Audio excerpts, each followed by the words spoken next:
How do you go from one generation of parents believing that Islam is the most important thing, first and foremost we identify as Muslims, to the next generation identifying first and foremost by their skin color? This isn't some small trivial matter. Let's not belittle the implications of following such paths. Bismillah walhamdulillah wa salatu wa salam ala rasulillah. Assalamu alaikum wa rahmatullahi wa barakatuh, and welcome all viewers. So yesterday I came across a video that apparently went viral on social media. It appears to be a conversation between a mother and her daughter about identity. Do you identify as a Muslim first or as being black first? And the title of the video is Anti-Black Racism in Muslim Community. So since this is a topic of discussion right now, I wanted us to listen to what's being said in the video, and inshallah I'll share some of my thoughts, and I ask that Allah subhanahu wa ta'ala make this beneficial. I have a question for you. Okay. Are you Muslim first or are you black first? What do you think? Muslim first and black first? Yeah. Which one are you? Wallahi, I'm a Muslim first. So firstly, I want to state the obvious, but I think it's important to point these things out. The mother obviously has a very strong accent. I think it's safe to say that she was born and raised in another country, whereas her daughter, it seems like she was born and raised in America. And although there are so many different directions we can take this video, so many different things we can focus on and discuss, I personally really want to focus on this aspect, the difference between the mother and the daughter. Because when the mother is asked, are you Muslim first or are you black first? It's as if the mother finds it amusing. Like, what kind of question is that? Of course, wallahi, I swear by Allah, I'm Muslim first. It's almost as if this is a nonsensical question. I mean, how can you compare skin color to being a Muslim? But let's see how the daughter responds. Okay, can I see your hand? Yeah. Give me your hand. What color is this? Black. So why are you not black first? Did you choose to be black? No. Did you choose to be Muslim? Yes. I born for Muslim. No, you can leave the deen at any time, but you can't leave your race at any time. So obviously the daughter is trying to prove a point to her mother. And it's important for all of us to keep in mind that the daughter got this information somewhere, right? These are things, concepts, ideas that she was taught, that she learned. One might even say that she was indoctrinated with due to social media, due to many things that have been going on in this country with identity politics. And she seems very confident in her stance. It's almost as if she feels like she understands something that her mother doesn't. Whereas I would say that it's the other way around. It's not that the mother is confused because this concept of being black and identifying as being black over being a Muslim is something that's so complicated and needs to be explained. But to me, it seems more like the mother is confused at, like, why would you make such a comparison? Like, what's going on with my daughter to think that identifying as a skin color is more significant or more important than identifying as a Muslim, by identifying as one that submits to Allah subhanahu wa ta'ala, who is upon proper guidance, who is on the straight path. So what does the daughter do to try to prove her point? She says, can I see your hand? What color is this? The mother says black. And the daughter asks, so why are you not black first? And the mother just looks at her, not because like this is too complicated above her head, it's because this doesn't make sense. How does this prove that I should identify with being black over being a Muslim? This is comparing something that's literally skin deep, that's superficial. It's comparing a skin color with the deepest, most important, significant aspect of a human being. It's like, what kind of comparison is this? Then the daughter asks, did you choose to be black? The mother says, no. Then the daughter asks, did you choose to be Muslim? And before the mother can even respond, the daughter says, yes. And the mother tries to respond. I'm not sure if she's speaking English or if she's speaking another language, but it sounds like she's saying, I was born Muslim. So just like she was born black, she was also born Muslim. Which is true, everyone is born upon the fitrah in a state of Islam. And I believe the mother, she was born into a Muslim family, so they raised her upon the fitrah to remain Muslim. But regardless, the point that the daughter is trying to make isn't being proven by any of the arguments that she's making. She says that you can leave Islam at any time, but you can't leave your race at any time. Well, that's not technically true. For example, let's say that this mother actually does want to leave her race. She says, I'm not going to identify as black anymore. I am going to identify as white. Can she do that? Sure, why not? One could argue, but she's not white, she's black. Therefore, she is misguided. Well, the same thing could be said about somebody who leaves Islam.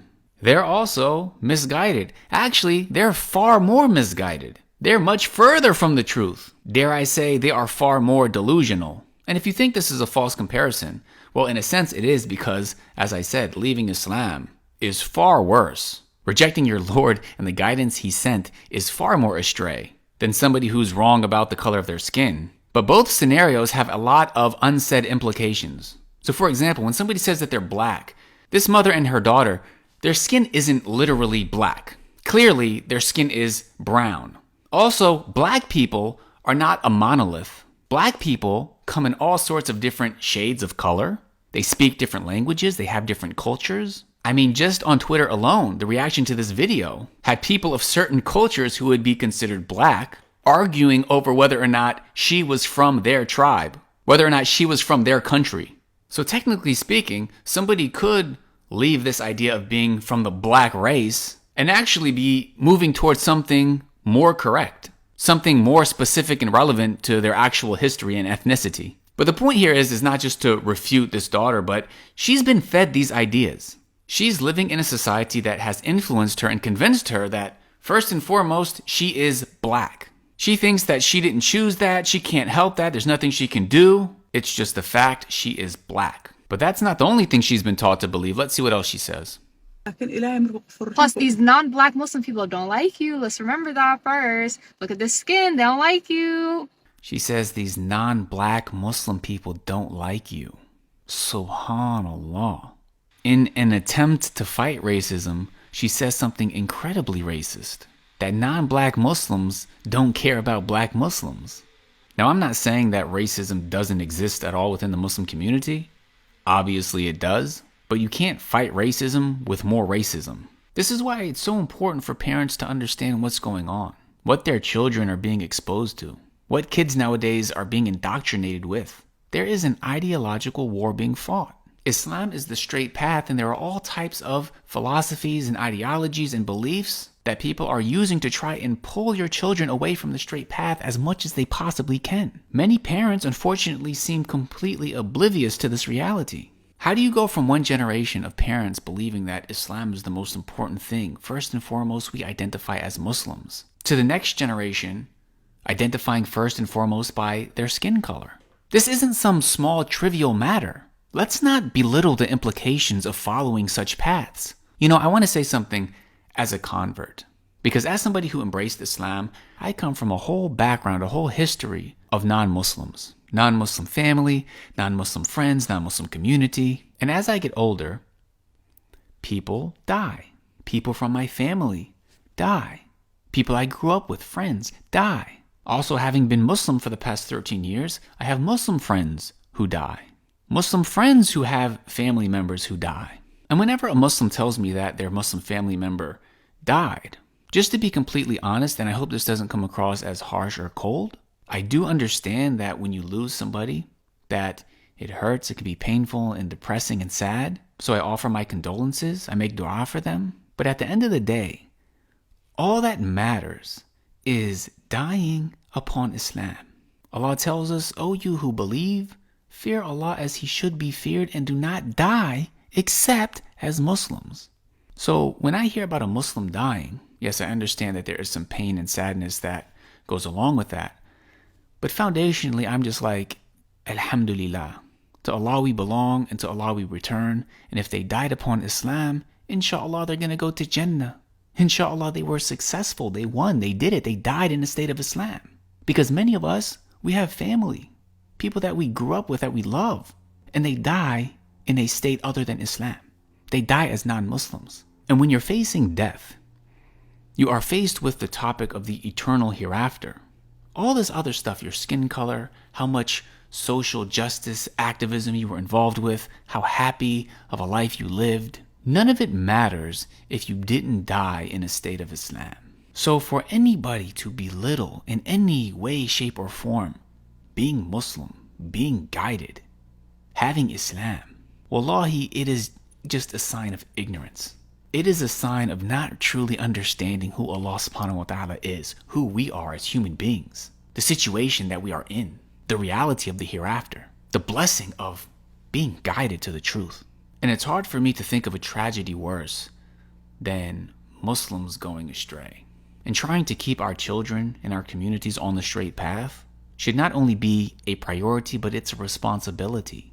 So please let us wake up and appreciate Islam and realize that there are ideological wars being waged against us. And although the specific details of that war might vary throughout history, the reality is this has been the situation of the human being throughout time. This is part of our test. Will we stay on the straight path, or will we be led astray? And some of us don't realize that where our children spend their time, all of the stuff that they consume into their minds every day, is leading them astray. Yes, they will try to support you because you're Muslim, but when it comes to racial issues, they will not stand up for you. That's why you have to put your black people first. Always. Listen. Because at the end of the day, you black first. Kuwayshinka ima dhihin aniga waxay tiraahdaa Muslim ma tahay mise balaaga tahay. Yes. Laakiin markay dhahdo yaa u horumarinay dadka. I'm That's another question why. Yeah, I'm always put my black people first. I'm sorry, Muslim community. Maya. I'm sorry, Muslim community, but my black people come first, and that's No, a fact. I'm kuwayshinka sorry. weydiisaa waxay tahay. Yeah. Waxay tiraahdaa Muslim ma first tahay mise balaaga first tahay dhahdo. Yeah, I asked you. Ay dhahdo ma ogido. Yeah. When people ask me, what are you? I don't answer Muslim first. I say, yeah, I'm black. And I don't like when because you know why I'm asking you this question? Yeah. Because there was this time where there was a protest. I forgot what protest it was for, but I posted on my Snapchat, and me and this Indian guy, I don't remember what part of India he was from. He might be Indian or he might be Pakistani. I don't know. I forgot, to be honest. But I posted the protest and we were arguing about it. And he was more focused on the destruction of property than the person who lost their life. He was like, oh, why are these people protesting? You guys are going to ruin our city. Da, da, da. And I was like, you know what? Buildings and companies could be rebuilt, but this person will never get their life back. So stop focusing on the wrong issue, right? And then this man continued to argue with me and be like, oh, you're so focused on black issues. You're Muslim first. Have faith in Allah first. And I said, no, I'm black first. I'm not Muslim first. And I said, and I blocked him. I blocked him. So that made me mad. Listen. And I don't like when people, let me finish. I don't like when people ask me those questions because I'm always say I'm black first. And whenever anybody asks me what I am, I'm going to say black first. Yes, I'm Muslim, but look at the color of my skin. I'm black and I'm proud. Go ahead. I'm sorry.